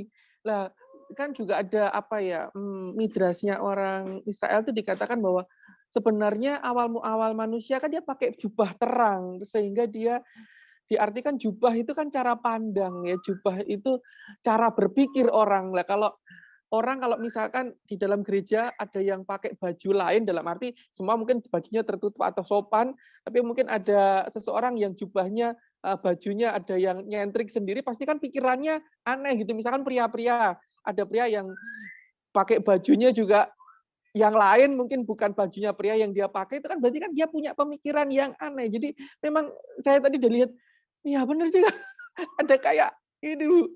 Makasih banyak Bu, saya hari ini ayat itu kayak keluar bersambung-sambung. Terima kasih Bu Ana. Iya. Ya, tadi Pak Ferry tanya soal Hawa bercakap-cakap dengan ular. Dan ular itu menipu. Adapun ular, ialah yang paling cerdik di antara segala binatang di darat yang dijadikan oleh Tuhan Allah. Nah, ular berkata kepada perempuan itu, ular itu adalah makhluk yang paling cerdik. Ular makhluk yang paling cerdik. Dari segala yang dijadikan, termasuk berarti lebih cerdik daripada manusia. Ya, karena kalau kita lihat nanti di Yesaya, Yehezkiel dikatakan, waktu setan itu dijadikan, gambaran kesempurnaan engkau, dia sudah dijadikan dalam bentuk permanen. Kalau manusia itu progresif. Kalau setan itu dijadikan dalam bentuk permanen. Hikmatnya tuh udah pol gitu. Kalau manusia kan enggak. Proses kan, progres. Nah, dikatakan paling cerdik. Ular berkata kepada perempuan itu. Nah ini ya, tentulah Allah berfirman, semua pohon di taman ini jangan kamu makan buahnya, bukan? Semua pohon. Padahal Tuhan bilang apa? Semua pohon kamu makan kecuali, gitu kan? Tapi Cerdiknya ular itu memancing supaya Hawa merespon dengan apa? Dengan kasih kebalikan dari yang Tuhan ngomong supaya Hawa itu belain Tuhan. Gitu kan? Tuhan kan bilang sama Adam dan Hawa, semua pohon di dalam taman ini boleh kamu makan buahnya dengan bebas. Tetapi pohon tentang pengetahuan yang baik dan yang jahat, tetapi ada pengecualian, gitu kan? Si ular untuk memancing percakapan dengan Hawa, dia mau nyala-nyalain Tuhan. Semua pohon ini kan nggak boleh dimakan kan? Tuhan pelit kan? Hawa mau belain Tuhan. Enggak kok, ya boleh kok dimakan. Boleh, Tuhan itu bilang boleh dimakan. Tapi pohon yang di tengah taman, jangan kamu raba dan kamu makan. Di tengah taman itu ada apa? Di tengah taman itu ada 2 pohon. Pohon kehidupan dan pohon pengetahuan yang baik dan yang jahat. Hawa bilang, pohon yang di tengah taman jangan kamu raba atau makan. Tuhan bilang, hanya pohon pengetahuan yang baik dan yang jahat jangan dimakan. Tuhan bilang jangan diraba enggak? Enggak. Ya, lihat nih. Pohon yang ada di tengah taman itu, di tengah taman ada pohon apa? Nih. Di tengah taman ada pohon kehidupan, ada pohon pengetahuan yang baik dan yang jahat. Lihat. Di tengah taman itu bukan cuma 1 pohon, tapi 2 pohon. Di tengah taman itu ada pohon kehidupan dan pohon pengetahuan yang baik dan yang jahat. Ada 2 pohon. Kembali lagi ke sini. Hawa bilang, pohon di tengah taman jangan dimakan. Artinya, Hawa selama ini tidak makan pohon pengetahuan yang baik dan yang jahat, tapi tidak makan juga pohon kehidupan. Artinya, dia tidak bersekutu dengan Allah, atau tidak mengecap firman-Nya, atau tidak mengisi pikirannya dengan kebenaran-kebenaran Allah. Makanya ketika dipancing sama iblis, dia jatuh. Dan dia bilang, jangan kamu makan atau raba. Ngelebih-lebihin kan? Padahal Tuhan bilang jangan makan aja, dia bilang jangan makan atau raba. Enggak, sekali-kali kamu nggak akan mati, coba. Ya. Dari dulu godaan-godaan setan itu selalu sama. Dari dulu godaan setan itu selalu sama. Jenis dosa itu selalu sama. Di Kejadian, keinginan mata, keinginan daging, keangkuhan hidup. Baik untuk dimakan itu daging, sedap kelihatannya itu, ini nanti saya jelasin ya, tapi ini sekilas saja. Itu mata, yang berkaitan dengan segala sesuatu yang baik di mata kita itu ya, segala sesuatu yang seperti harta kekayaan ya, dan keangkuhan hidup, menarik hati. Di Yohanes dikatakan, keinginan mata, keinginan daging, keangkuhan hidup. Semua yang ada di dalam dunia ini, keinginan daging, keinginan mata, keangkuhan hidup. Ketika Yesus dicobai oleh setan, batu menjadi roti. Keinginan mata, kerajaan dunia, keinginan daging. Dan ini juga keangkuhan hidup. Jadi selalu jenis dosa itu seperti itu. Nah, jadi memang ketika kenapa Hawa bisa jatuh? Ketika dia digoda iblis karena dia tidak pernah makan pohon kehidupan. Gitu ya Pak Ferry ya? Terima kasih Bu Ana. Satu lagi yang supaya kita bisa diperjelas. Sosok daripada si ular yang dalam tanda kutip terlambang-lambangkan ini. Jadi bagaimana kita ini berbicara dengan sesuatu yang ular. Jadi sesuatu yang bicara, padahal dia tidak bicara kan. Ular sesungguhnya kan bukan binatang yang bicara. Nah, maksud saya, bagaimana kita tahu kita lagi berhadapan dengan, kadang kan itu kan tipis ya, Bu Ana, yang sesuatu yang tipis tadi, penyelewengan. Jadi kalau seleweng itu kan bukan sesuatu yang benar-benar salah, tapi sesuatu yang seperti yang dia lakukan tadi, yang iblis tadi lakukan. Satu data saja dia rubah. Mohon pencerahan, siapakah sosok daripada ular ini atau bagaimana agar kita bisa lebih jelas lagi, Bu Ana. Terima kasih. Saya katakan bahwa ini adalah simbolik ya, simbolik. Ya. ular dikatakan adalah binatang yang paling cerdik di antara semua yang telah Tuhan jadikan, termasuk berarti dia lebih cerdik daripada manusia. Dan dalam bahasa Inggris itu beast ya, jadi binatang buas gitu ya, maksudnya berbahaya gitu ya. Nah, tentulah ini bukan ular yang sekarang banyak dijual di pet shop gitu ya, ada yang kuning gede ya, ada yang ular yang masuk ke rumah kita, ular sawah ya. Bukan ular binatang melata seperti itu ya, bukan reptil ya maksud saya ya. Karena gini, ini ada kutuk kepada ular ya. Karena engkau berbuat demikian, terkutuklah engkau di antara segala ternak dan di antara segala binatang hutan, dan dengan perutmu lah engkau akan menjara dan debu tanahlah akan kau makan seumur hidupmu. Nah, pertama, kalau ini kita harafiahkan sebagai reptil, apakah dulu reptil punya tangan, punya kaki, dan kemudian ketika reptil itu kerasukan setan gitu ya, bisa ngomong sama Hawa? Apakah dulu reptil itu bisa berbicara dengan orang, bisa bahasa manusia gitu ya? Terus karena dia menggoda Hawa, kemudian dia jadi bisu, nggak bisa ngomong, dan kemudian hilanglah tangan dan kakinya, terkutuk gitu. Enggak kan? Nah, terus dikatakan debu tanahlah akan kau makan seumur hidupmu. Kita lihat sekarang bahwa reptil nggak makan debu tanah. Ular itu makannya kodok, ya kan? Makannya binatang-binatang yang kecil. Jadi ini jelas bukanlah ular dalam arti harafiah, tetapi ini adalah simbol. Ya, simbol siapa? Ya, simbol dari musuh Allah. Dilambangkan sebagai ular gitu. Nah, kenapa ular ya? Karena dilambangkan ular itu cerdik gitu ya. Tapi ular tidak selalu lambang dari setan.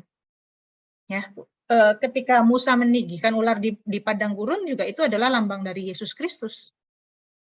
Nah, ya, jadi kenapa sih Hawa itu kok atau gimana sih kita cara menyikapi suara-suara yang datang di dalam pikiran kita ya, yang bukan berasal dari Allah? Contohnya misalnya gini, ketika Yesus berbicara kepada murid-muridnya, salah satunya adalah Petrus, supaya nggak kaget kan, dikasih peringatan, supaya nggak kaget, diperingatkan. Nanti ya, dengerin ya, murid-murid semua ya, dengerin ya. Aku ini nanti harus pergi ke Yerusalem. Nah, di sana nanti aku ditangkap. Setelah ditangkap, aku akan mati di salib.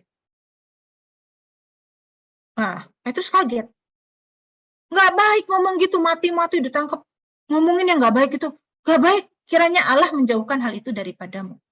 Bawa-bawa nama Allah. Terus Yesus bilang, enyahlah iblis. Engkau batu sandungan bagiku. Karena apa yang dipikirkan manusia itu bukan yang dipikirkan Allah, gitu kan? Nah, jadi segala pikiran-pikiran yang bukan dari Allah itu adalah dari pikiran iblis. Nah, bagaimana kita bisa membedakan apakah itu pikiran Allah atau pikiran iblis? Sama seperti si Hawa, kenapa kok bisa disesatkan? Karena dia nggak makan pohon kehidupan. Nah, apa sih pohon kehidupan itu? Kita ulang pelajaran sebelumnya gitu.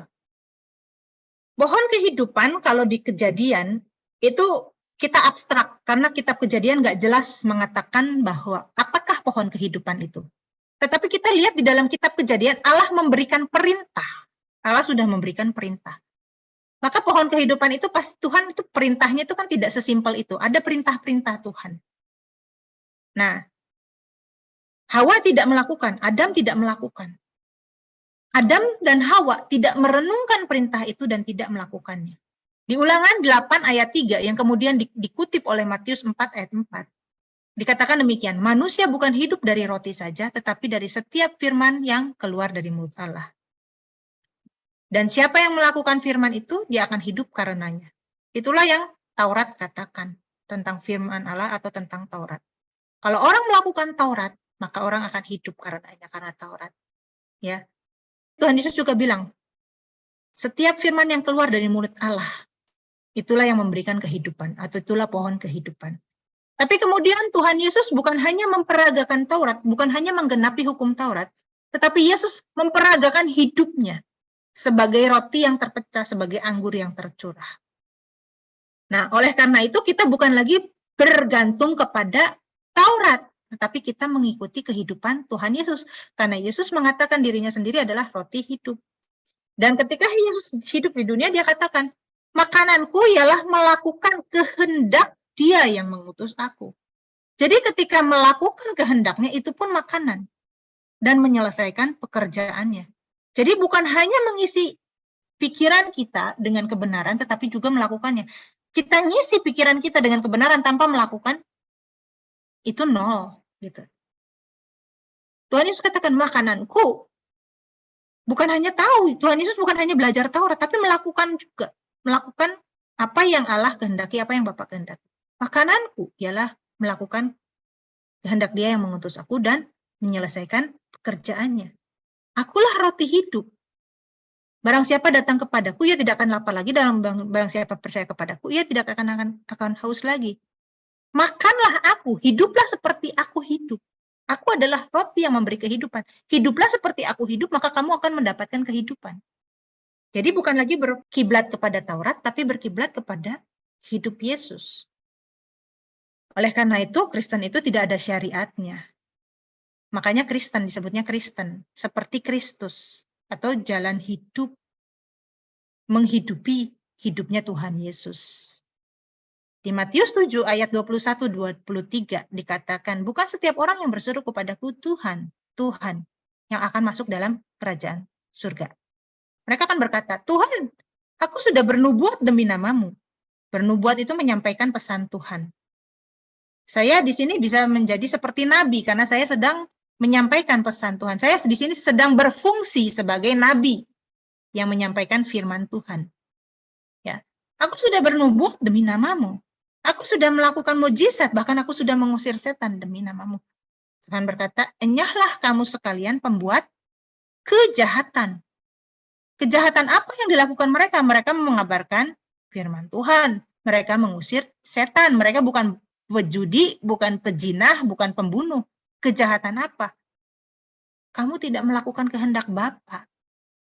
Kamu tidak hidup seperti anakku hidup, yang menjadi roti terpecah, anggur yang tercurah.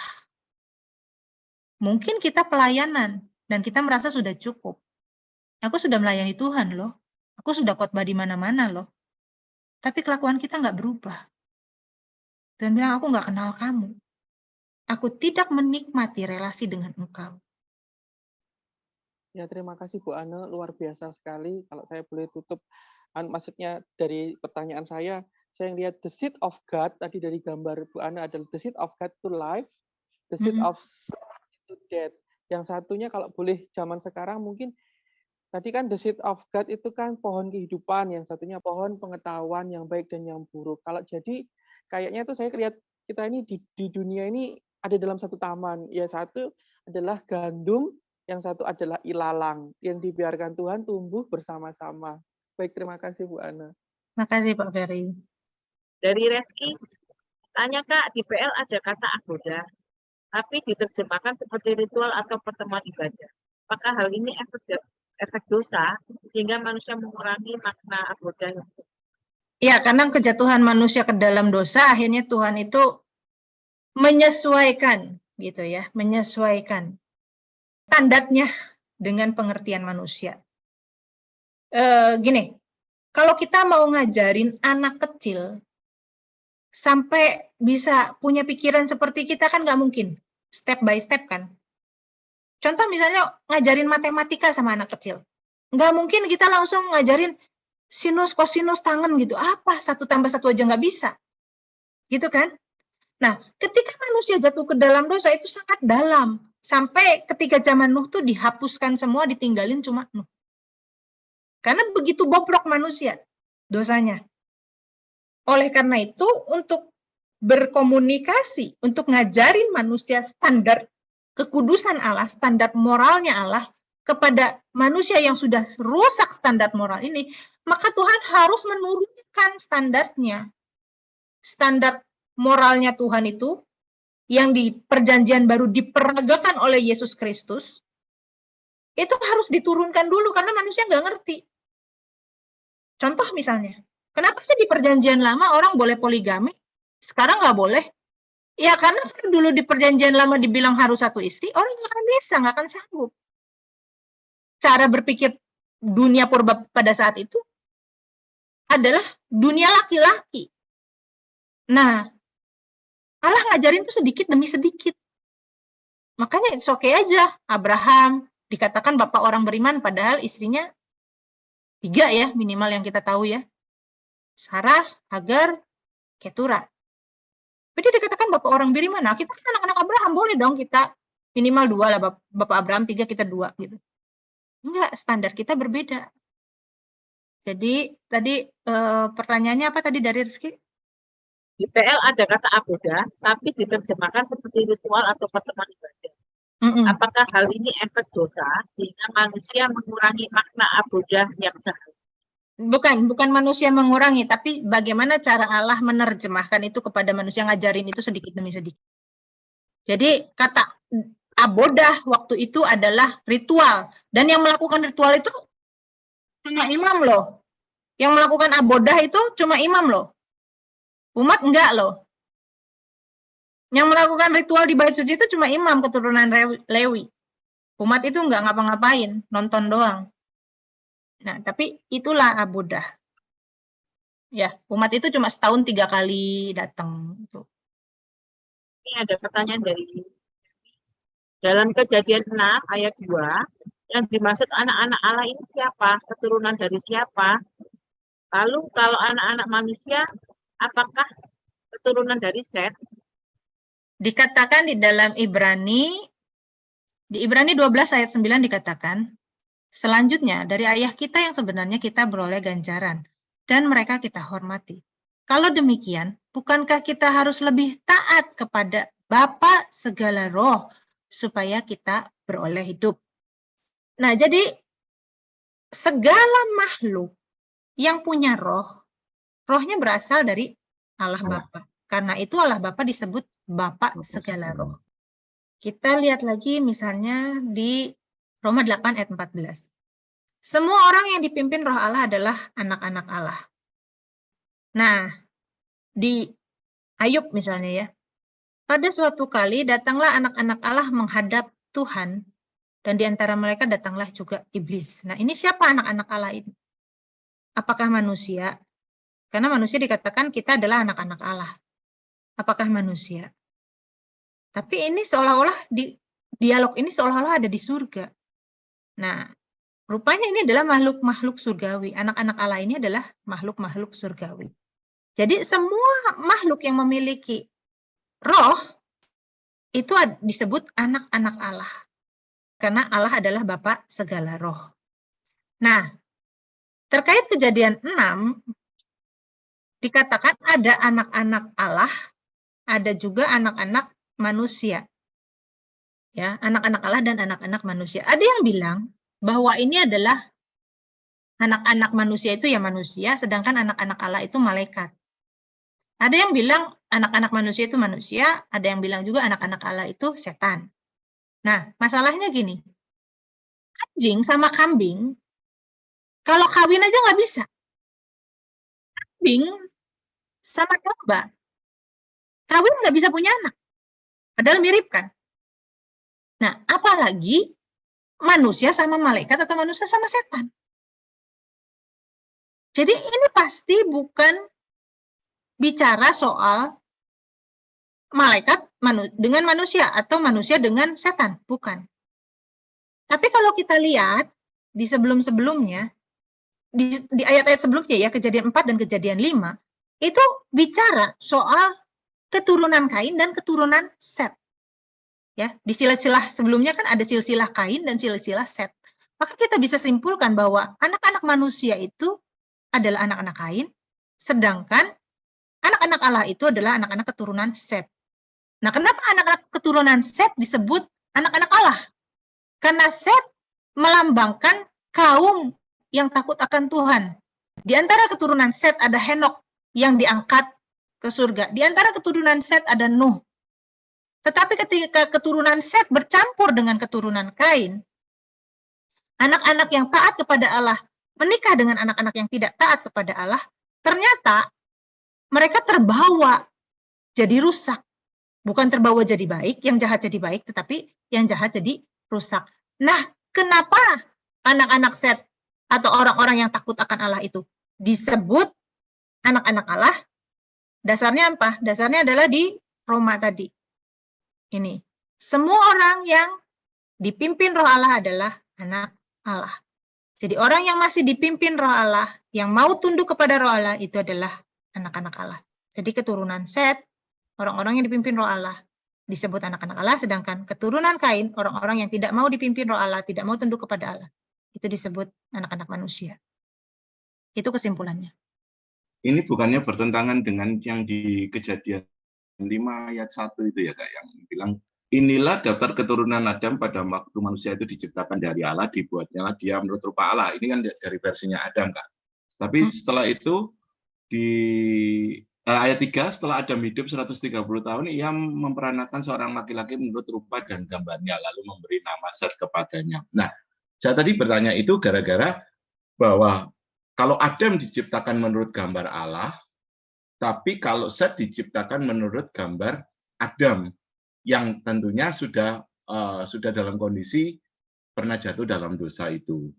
Gitu loh Kak. Jadi, pada waktu ngomong bahwa anak-anak Allah ini, apakah komparasinya adalah apakah ada orang-orang lain seperti Adam yang tidak seperti Adam, itu maksud saya? Ya, kitab Kejadian menggambarkan bahwa manusia itu dari satu keturunan. Kita tidak tahu ya realnya itu Tuhan menciptakan berapa manusia. Tetapi Kejadian ini ditulis untuk menceritakan bagaimana sih asal usul manusia itu, bahwa manusia itu semuanya itu sudah punya kodrat dosa, itu maksudnya ya. Manusia itu sudah punya kodrat dosa. Nah, ketika Adam hidup 130 tahun, ia memperanakan laki-laki menurut rupa dan gambarnya, memberi nama Set kepadanya. Jadi gini, Adam itu ketika jatuh dalam dosa, itu sudah rusak. Tidak bisa tepat seperti yang Tuhan mau. Dan ketika dia punya anak, anaknya membawa kerusakan itu, atau kodrat dosa. Kodrat dosa. Dorongan untuk melakukan dosa. Kodrat dosa itu dorongan untuk melakukan dosa. Contohnya misalnya Kain. Kain itu ketika dia melihat Habil, dia iri. Iri hati. Persembahannya ditolak oleh Allah. Harusnya dia marah sama Allah, tapi dia melampiaskan amarahnya. Nggak mungkin kan sama Allah, dia nggak mungkin kan melampiaskan amarahnya sama Allah. Bagaimana dia bisa? Dia bisa melampiaskan amarahnya kepada Habil, gitu kan ya? Kan orang juga kan gitu kan? Seringkali misalnya dia berdoa nggak dijawab-jawab Tuhan, ngambek, ngambul gitu kan ya. Ya, terus udah gitu karena dia marah sama Tuhan, dia pergi dari gereja gitu kan? Atau misalnya di gereja gitu dia konflik sama rekan sepelayanan, dia marah sama rekan sepelayanannya, terus dia bilang, udah aku nggak mau ke gereja-gereja lagi, marahnya sama Tuhan. Nah, Kain juga kan gitu kan, marahnya sama Tuhan kan. Tapi dia melampiaskannya sama adiknya. Tapi ketika Kain mau membunuh adiknya, Allah itu bilang gini, Kain, dosa, dorongan untuk emosi, itu sudah mengintip di depan pintu. Tapi engkau harus berkuasa atasnya. Jadi ketika manusia jatuh ke dalam dosa, manusia tidak kehilangan kehendak bebas. Kain diperingatkan untuk berkuasa atas emosinya dia itu. Artinya dia bisa untuk tidak membunuh Habil. Ketika Kain mau membunuh Habil, Tuhan mengingatkan, Roh Kudus mengingatkan Kain, hati-hati ya. Dosa sudah mengintip di depan pintu. Tapi kamu harus berkuasa atasnya. Kamu harus menguasai diri. Tuhan hanya memperingatkan. Iblis hanya menggoda Hawa. Tuh lihat tuh, buah itu sedap kelihatannya kan? Iblis hanya menggoda Hawa. Hawa tidak kerasukan setan, tangannya digerakkan iblis terus makan. Enggak. Iblis hanya menggoda Hawa. Tuhan juga hanya memperingatkan Kain. Tuhan tidak membuat Kain tiba-tiba stroke, tangannya nggak bisa mukul si Habil. Enggak kan? Iblis tidak bisa memaksa manusia untuk berbuat jahat. Tuhan juga tidak bisa memaksa manusia untuk memilih yang benar. Nah, orang-orang yang taat ketika diperingatkan Tuhan. Jadi, Tuhan itu masih memimpin. Manusia sudah punya kodrat dosa. Kalau dikatakan Set itu diperanakan menurut rupa dan gambar Adam, artinya Set ini sudah punya kodrat dosa sama seperti Kain kan. Kain itu punya keinginan untuk membunuh, itu punya kodrat dosa. Tapi Tuhan masih memimpin manusia, Tuhan masih memperingatkan. Dan orang-orang yang mau dipimpin Tuhan, itulah disebut anak-anak Allah. Makanya masih ada Henok yang hidupnya benar atau Nuh yang hidupnya benar gitu ya, Kak? Iya, Henok yang hidupnya lebih benar daripada nenek kakek moyangnya, sehingga Henok itu diangkat. Hidup berjalan bersama dengan Allah. Dikatakan Henok berjalan bersama dengan Allah. Thank you, Kak. Oke, saya kasih kesimpulan ya, bahwa sebetulnya Tuhan menciptakan manusia itu dengan kehendak bebas. Tuhan nggak pernah menciptakan dosa, ya. Tetapi ketika manusia mengarahkan kehendak bebasnya, tidak seturut yang Tuhan mau, maka manusia jatuh ke dalam keterputusan hubungan dengan Allah, jatuh dalam kehinaan kekal. Tetapi sebaliknya, kalau manusia mempergunakan kehendak bebasnya, seturut yang Allah mau, manusia menjadi makhluk yang mulia, menjadi rekan sekerja Allah. Dan untuk itulah kita diciptakan. Tapi masih ada kesempatan. Walaupun bumi ini sudah terkutuk karena manusia sudah jatuh ke dalam dosa, Tuhan menciptakan langit dan bumi yang baru. Dan di sanalah kita yang mau, mulai saat ini ya, di training ground sekarang ini ya, di dunia ini kita di training ground ya, mau untuk mengarahkan kehendak bebas kita seturut dengan kehendak Allah, di sanalah nanti kita dimuliakan menjadi rekan sekerja Allah, memerintah bersama anak tunggal Bapa, memerintah bersama Kristus. Amin. Amin.